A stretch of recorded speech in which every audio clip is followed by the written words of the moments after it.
Hello, welcome back to the podcast. Now, this is a bit of a personal episode today. I'm going to be talking to you about some really big things that shaped my life for the better or for the worse. So I hope you stick with me and let me know what you think. So here's the thing. I don't believe in fate. I don't believe in chance. I don't believe in destiny, that your life is laid out for you and you're just living it. I actually firmly believe the opposite. I believe that we're in control of everything we do and that the route our life takes is based on all those decisions that we make, the little ones that we make every day, the really big, scary, life-changing ones. I think we're the ones making those decisions and carving the route of our life, because what's the alternative? If you felt that your life was already planned out for you, then you'd never do those things, right? You wouldn't make the scary decision.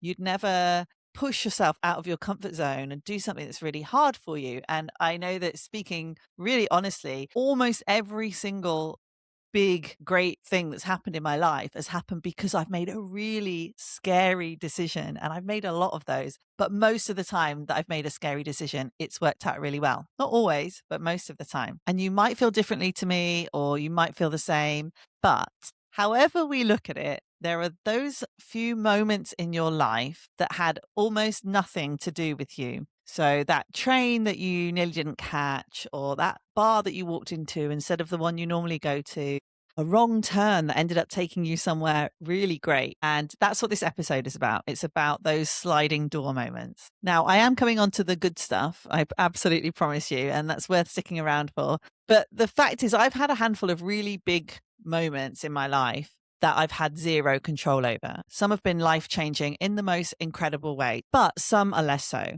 And I have personally been affected by two sliding door moments that had some pretty negative consequences. And I'm not getting deep into this because this is not what I want it to be about, but it's worth touching on because I don't believe in toxic positivity, and it's always good to look at both sides of everything. So the first was that when I was 24, I was walking home from a pub and I was chased and grabbed by a man. Now, maybe it's a story I'll tell one day, but today isn't the day. I escaped unharmed, but it left me unable to go outside in the dark for 2 years. It had a profound effect on my life. And the second is that my husband was actually on a tube train that a terrorist was on. So it was the Parsons Green train bombing where someone made a bomb and it failed to detonate, or it kind of partially detonated. No one died or severely injured, but he was on that train.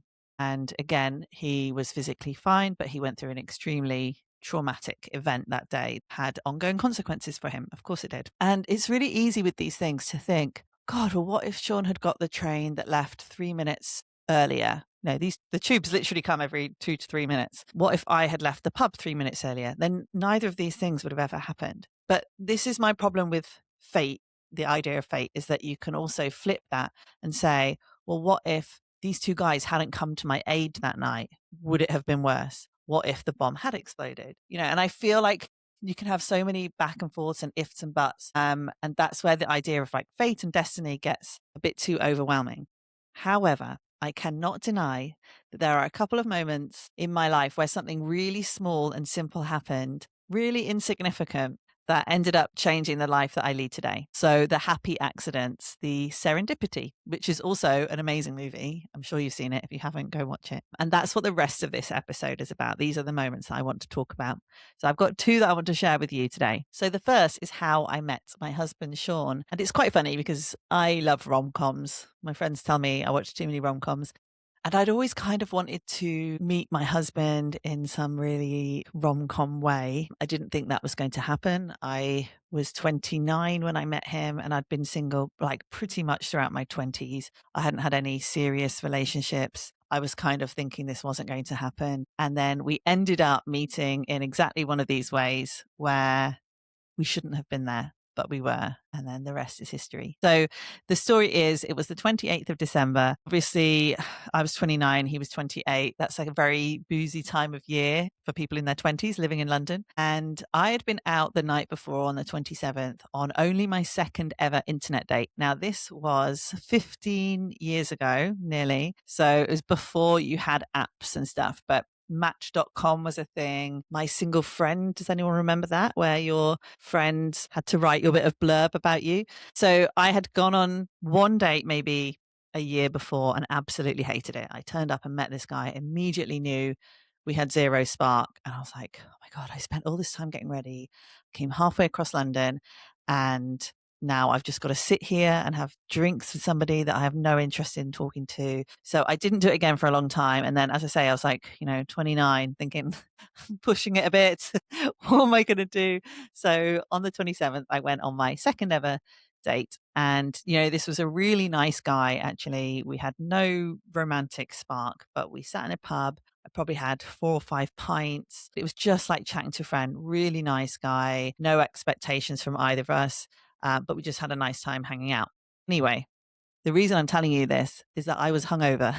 So on the 28th, I had to get up early, go to work with like quite a bad hangover. So all I wanted to do that night was go home, just like eat some food and veg in bed. Sean worked at the same company as me, and we kind of knew who each other were, but it's a really, really big company. It turns out he had also been out the night before with some friends, getting really drunk. He was also really hungover, and we were both working that day on the 28th. Now, the problem was it was our friend's birthday, and he was going for drinks after work, specifically drinks for his 30th birthday. It's a terrible time of year to have a birthday, by the way, between Christmas and New Year. Try and avoid friends who have birthdays then. So although I was feeling awful and Sean was feeling awful, we both ended up going on this night because we were both mutual friends with this guy, but we just didn't know each other. One thing kind of led to another, and we got talking at the bar, realized that we were both really hungover and were saying like, how am I going to get through this? And so that kind of brought us together. And I remember we ended up sharing a pizza and in rounds buying drinks for each other. So we ended up sat next to each other. And there is a much, much longer, more sordid version of this story, which again, perhaps I'll bring Sean on and tell you one day. But ultimately, that night started everything. And we'd worked at the same company for 5 years by this point. We'd never met. We were probably never going to meet or never get talking. And that night, being there, hungover together, sharing this pizza started everything. That was the 28th. By the 31st, I would say we were fully together in a relationship. Probably by the 5th, I was in love. And the rest is history. It really was a small accident that then it was like foot on the pedal, here we go. And I absolutely knew. I knew this was the man I was going to marry and have children with. And 15 years later, here we are, married, 2 lovely boys. It changed everything. And I'd been looking throughout my 20s for my husband, couldn't find him. And then one night when I really had no business being out, I walked into a bar and there he was. Okay, and the second story, I'm just realizing these both revolve around drinking quite heavily in bars, but that's just the way sometimes, isn't it? This second story is actually really similar now I'm thinking about it. And it's how I met one of my very best friends. So I went to UEA, the university, and I spent my 3rd year at the University of Miami. And it was a 4-year degree. So the 4th year back there. Now, obviously, when you're at university, you have loads of friends, you meet people all the time. But there's also all those people in your classes, in your lectures, your seminars who maybe you know who they are, maybe you just know what they look like, but you're never going to get to know. We're talking like thousands of people in all these places. You're never going to get to know everyone. And I had gone through 3.5 years at university without ever meeting this girl called Louisa. Now, when I look back, I definitely had some classes with her in my 1st or 2nd year. We did really similar degrees. So we probably had loads of classes together, but we'd never spoken. We didn't really have friends in common. She wasn't someone I was ever going to meet until this one afternoon on the last day of term before we all broke up for Christmas in the 4th year.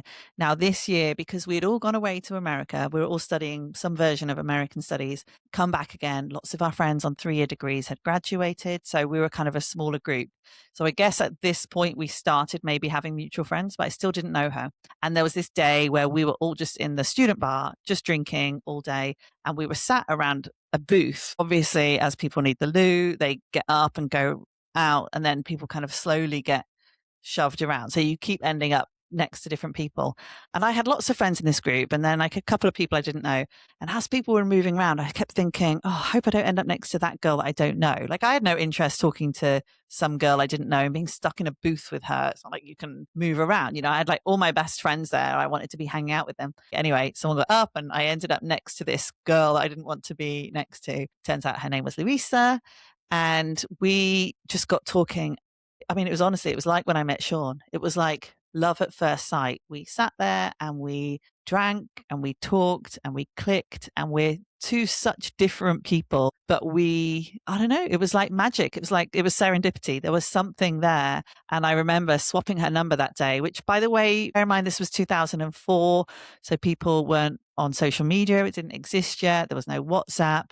You could text, but people weren't really doing it. But we swapped numbers anyway, and we stayed in touch over Christmas. When we came back to university after the Christmas holidays, that was it. We were in each other's circle of best friends. And that was 22 years ago. And she's actually the only person I'm really in contact with from university now. But she's absolutely one of my very, very best friends to this day. We've been through everything together, all of life's big celebrations and challenges. And we celebrate with each other and we're there for each other. And she's still one of my best drinking pals. And the serendipity moment of this one isn't even what if I hadn't gone to the pub that day, because to be honest, I was usually at the pub. So that was kind of a given. I was going to be at the pub, fine.